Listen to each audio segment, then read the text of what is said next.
Tonight we have on with us Bob Brunton. He is running for California State Assembly, District 25. We're really excited to have him on the show. You know, California is really hot right now. People are really looking for strong leaders in their community, something to change it up from the progressive Democrat, communist, socialist left that's just running our state into the ground. And Bob is a breath of fresh air. Welcome to the Erin Cruz Show, Bob. Thank you very much for having me on your show. Absolutely. Looking forward to our dialogue today. Yes, absolutely. You know, everybody is talking on the internet about, what's going on in California. The loony left is taking over. Just where are the level where are the level heads here? That the people that will do the good work for Californians. I mean, what are you seeing there in your district, in District 25? Is there the same needing to be met there? Oh, there are so many needs to be met, and that's part of the main reason why I'm running. You know, the overall theme of my campaign is no excuses, just solutions. Right. And what I've been able to do, I know my district very well, have lived here since the mid-'70s, and have owned 3 businesses in the area over the decades, was an elected official for 12 years in Fremont, which is in my district. So, and I really understand this district from its edge to its edge. And now I'm going to Sacramento to start fixing things, not really taking the politics out of it and just getting into the solutions. Just because our current incumbent seems to just dibble-dabble on the sides instead of really tackling the major issues that we're facing here. Right. Now, there's a lot of legislation being shoved through. And I say shoved through because I don't know that Californians seem very happy with what the legislature is doing currently. And it seems like the politicians up there aren't listening. Where do you stand on some of these issues that are coming forth and that you're seeing up there in Sacramento? Well, let me first start with it at the large level of what you're talking about, which is a core theme of my campaign, which is about treating you, the voter, and you, the taxpayer, with respect. It is unacceptable that they wait until the last week to dump all of these bills on us. It's unacceptable. Many people said, Bob, these propositions, the wording on them is awkward. It's hard to figure out even how to deal with these issues. And it doesn't appear that there's a great deal of input. And so I definitely, one of my goals will be not to wait to the last minute.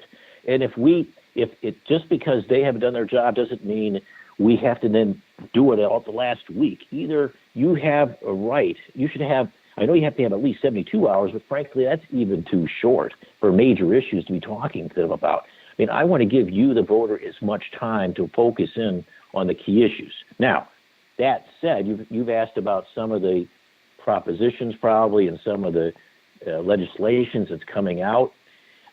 In my district, the current Assemblyman has an initiative on the ballot. Right. He thinks the number one problem facing California that was important for him to put on an initiative was to get rid of daylight savings time. No one in my district has thought that's a big issue. He's. As a matter of fact, it can help economies. I mean, frankly, here he is. This is his crowning achievement as an assemblyman was to. He says that he already was trying to initiatives of improving our housing situation by decriminalizing people living in mobile homes in front of your house, other people's houses. That's ridiculous. And so now his greatest thing is to get rid of daylight savings time. And my constituents are saying, Bob, how come we can't improve our schools? How do we improve our budget? How do we improve our infrastructure? Right. This is nuttiness. Right. And so I'm not going to be dealing with, sidebar issues. I'm talking about dramatically changing our educational systems in California so that we can get better results for our students and more respect for our taxpayers. Right. And so it is. I mean, we could go through some of those propositions.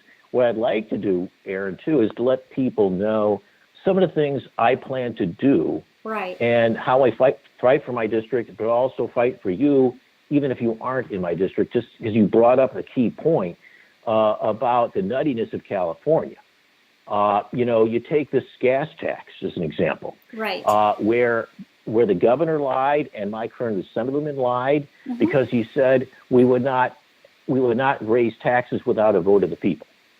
But because the Democrats had a supermajority, they decided just to raise the tax anyway. So, I mean, without public opinion, without going through the process, and taxation without representation is the way I look at that. You bet. It is, and it is taxation without representation. They shoved it through.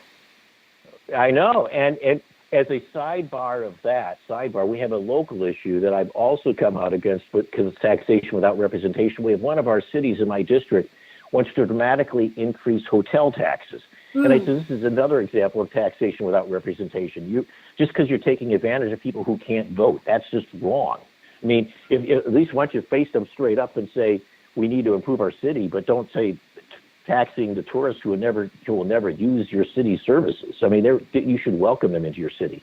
But going back to the gas tax, so it is not only did they lie that they weren't going to do it without elected people, and then you look at how they're going to do it.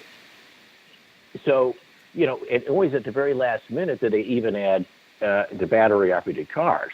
Because many of the people in my district is larger in the daytime than in the nighttime. And what I mean by that is we have more jobs here than we have people living here. Right. And so we have a lot of people who move into the town during the day, and these people can drive several hours sometimes to get into Santa Clara or Milpitas, which is where my District 25 is. Right. And they're going to pay an enormous amount in gas taxes, and then there was no provision even that where it was collected that it be spent. I mean, and there's so many bad things about it. So one thing I won't do to you is I won't tax you. I'm not, nor will I, certainly without a lot of discussion. And B, I wouldn't certainly even want to do legislation without some sort of discussion point to get your input. Right. Exactly. And I think that's what Californians deserve to have in terms of a representative in Sacramento, because that's what being a representative is, an assembly person is. You're representing a district. You're representing groups of people. Those people should have input. Yes, and I make a big point, Erin. I know you and I have not met, but I spend an enormous amount of time trying to visit as many different groups as I can. I get out of my comfort zone. I even though I'm a Republican, I go to events that are clearly designed the Democrats to control them, or other events, because I want to hear what they're thinking and to find out where we have some degree of common ground, and then to understand that at the end of the day, I plan to represent everybody in my district, and we got to fix our problems. The roads don't belong to any one political party. The schools don't belong to one political party. We have to make them better. And I've got a whole series of ideas on this, which if your listeners can contact me. We've got 30 ways to improve our district and state without raising taxes. As a matter of fact, we got several decreased taxes plans. We've got several ideas of how, anyway, so it is ideas I've gotten from not only living here, but listening to people, telling me, I would just ask them a core question. I'm sitting at Peach yesterday, people watched me do this, and I said, tell me one thing Sacramento could do for you to make your life better. And all these people just started firing away at me, which was kind of fun. He says, well, let's write that down. That's a good idea. Let's see how that can work. The people are pretty amazing, right? The people are pretty amazing. Yeah. If you just talk to them and spend time with them, you understand they have problems, and they too have solutions that might work for them. You know, isn't that a novel concept to listen and understand? You know, and I like that you are going out there and you are talking to the people and working. Let me give you a few ideas. Let me give you some examples of things I've learned by doing this. And some of this, I'm going to give you two small things and then a few bigger things. Two small things. One is to eliminate the used car sales tax. Now, think about this. One person said, Bob, I buy a car, I buy a nice car for $40,000, and I paid $4,000 in tax. And a few years later, I sell it to somebody else for $25,000, and they got to pay another $2,500 in tax. That just seems wrong. You already paid the tax on this car. So, I mean, it's a silly, we don't do that for anything else. You don't buy a refrigerator from Sears and then later on sell it again and collect sales tax on it. So just eliminate the used car sales tax. If you bought the car from a California car dealer, you paid full tax on it, there's no reason when you resell it that another sales tax is collected. That's a silly, it's just, so that's you're right, I can champion that. It makes a lot of sense. It's a stupid tax. Let's get rid of that tax. Well, the question is, where is all the money going? That's what I would like to know, because that's another issue is, there, and that what you're bringing up about the used car, the sales tax, there are many instances where you have multiple layers of tax, right?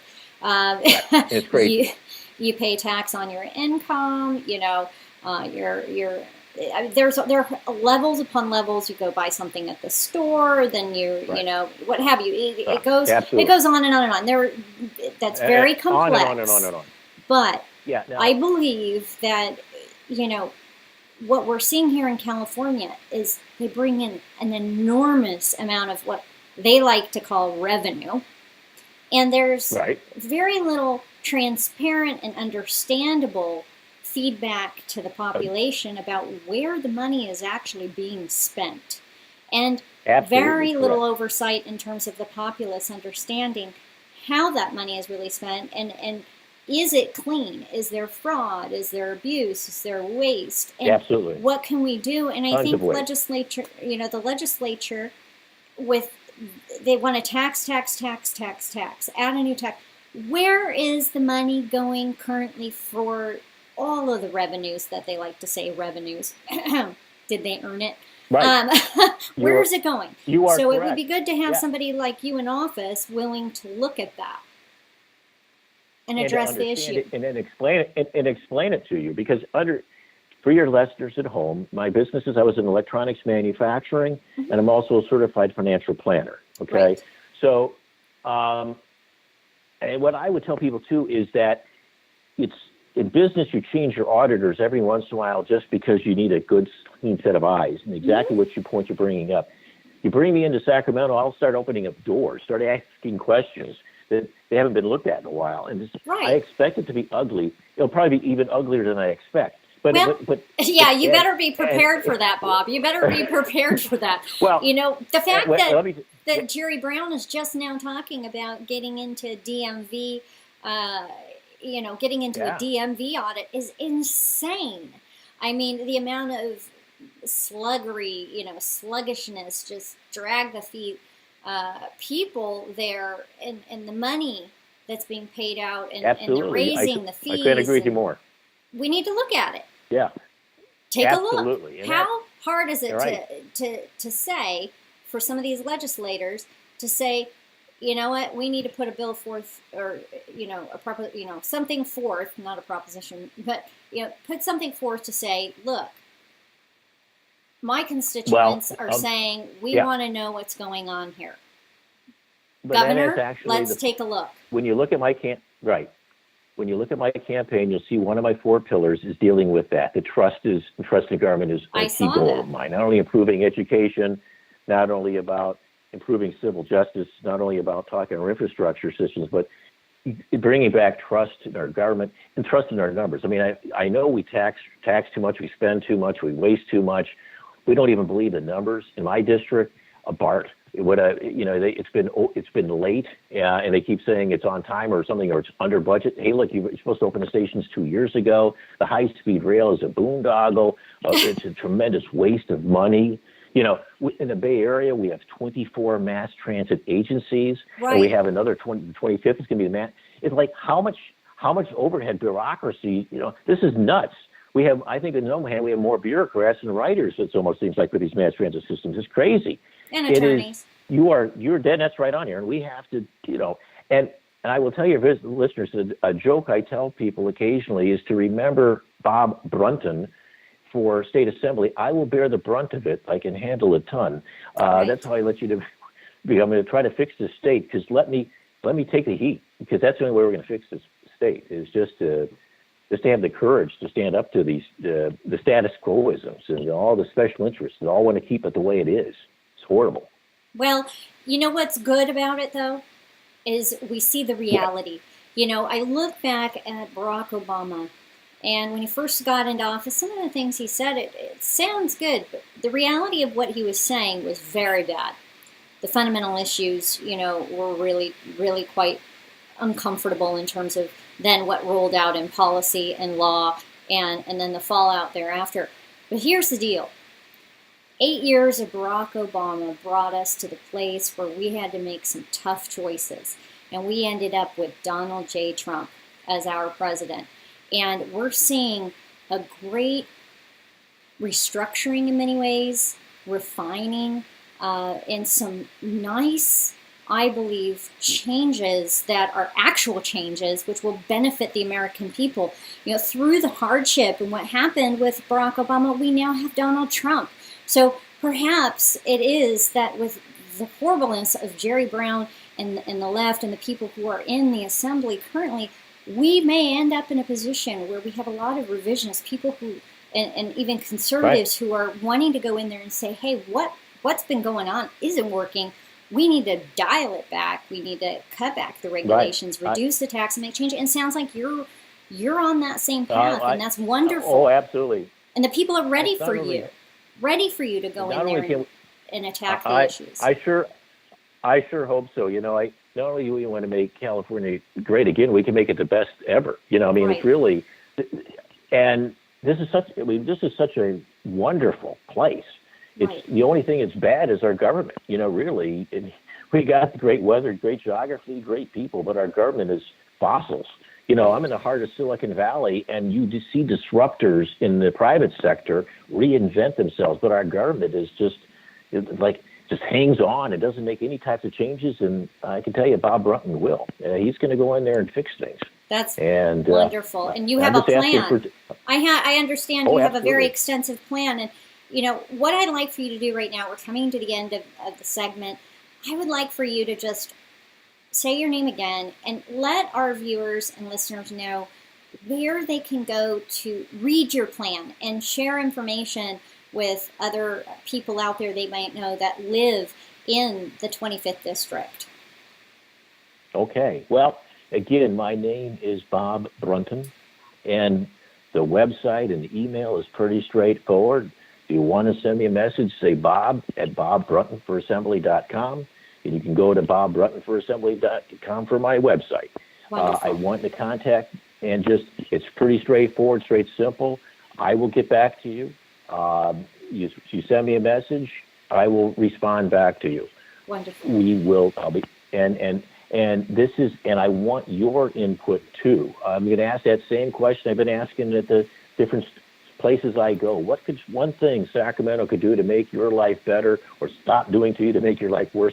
And let me know, and let's see if we can't combine those into what were the 30 plans. And the reason why I've said 30, because I am allowed as assemblyman to do up to 40 bills. It seems like I've already committed to do 30. So I got 10 more to go. So give me some of those ideas. There's room. There's room for ideas. Right. Okay. Wonderful. So thank you for it's. Wonderful. Thank you for your time, Erin. Oh, thank you so much again for being on the Erin Cruz Show, and Godspeed. Thank you. Bye now. To hear more and to learn more on how you can make an impact or about the Erin Cruz Show, visit us online at erincruz.com. That's ERINCRUZ.com.